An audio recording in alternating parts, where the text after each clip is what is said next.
नमस्कार दोस्तों, ओम स्टेनोग्राफिया में आप सभी का स्वागत है। दोस्तों, आज हम दीपक प्रकाशन के बुक से 100 शब्द प्रति मिनट की 32वीं डिक्टेशन लेकर आए हैं। तो चलिए दोस्तों, डिक्टेशन शुरू करते हैं 5 सेकंड बाद।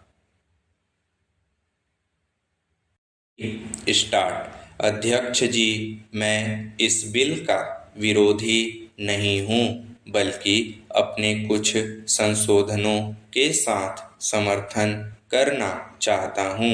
अभी मंत्री महोदय ने जो प्रतिवेदन सदन के सामने पेश किया है, उसमें बताया गया है कि राष्ट्रीयकरण के बाद कारखानों से कितनी उन्नति की है। मैं कहना चाहता हूँ कि राष्ट्रीयकरण से पहले जिस ट्रैक्टर की कीमत 15,000 थी, राष्ट्रीयकरण के बाद उसकी कीमत दुगनी हो गई है। जब से यह काम सरकार ने अपने हाथ में लिया है और किसानों को ट्रैक्टर बांटने लगी है, तब से ट्रैक्टरों के दाम बढ़ गए हैं। किसानों को लूटा जा रहा है। यह सब राष्ट्रीयकरण का परिणाम हुआ है। यही कारण है कि सरकार को इसमें इतना मुनाफा मालूम पड़ रहा है। ये मनमानी कीमत किसानों से वसूल कर रहे हैं। उसके बाद ये प्रसन्नता प्रकट करते हैं कि राष्ट्रीयकरण के बाद इतना अधिक अच्छा इंतजाम हुआ है। जितने दाम बढ़े हैं, उस हिसाब से तो इन कारखानों को करोड़ों रुपए का लाभ होना चाहिए था। पैरा। अध्यक्ष महोदय, मैं राष्ट्रीयकरण का विरोधी नहीं हूँ। मंत्री बनने से पहले वे हम लोगों के बीच भाषण देना शुरू करते थे, तो यदि 1 घंटा भाषण देते थे तो आधा घंटा तालियां बजती रहती थीं। लेकिन मंत्री बनने के बाद हमने इनका उसी प्रकार का भाषण नहीं सुना।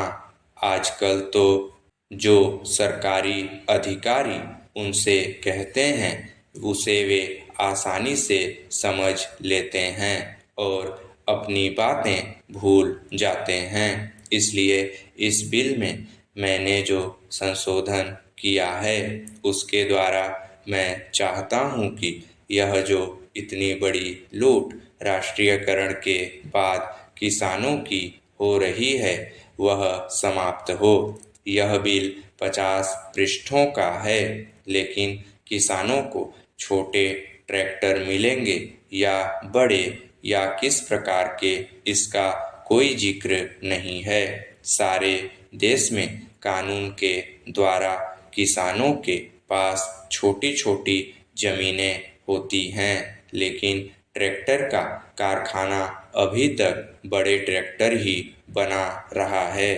ट्रैक्टरों के दाम भी बहुत बढ़ गए हैं। यदि किसानों को ट्रैक्टर खरीदने के लिए सरकारी कर्ज न मिले, तो कोई किसान इतना महंगा ट्रैक्टर नहीं खरीद सकता।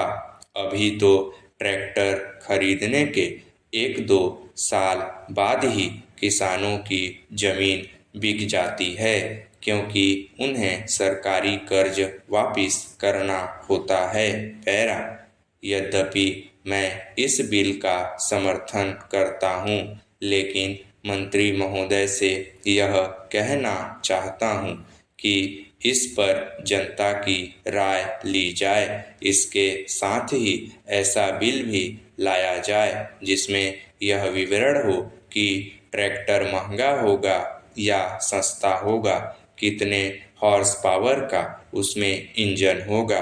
इस बिल में यह भी प्रावधान होना चाहिए कि राष्ट्रीयकरण के बाद जो भ्रष्टाचार या लापरवाही बढ़ गई है, उसको कैसे मिटाया जाएगा।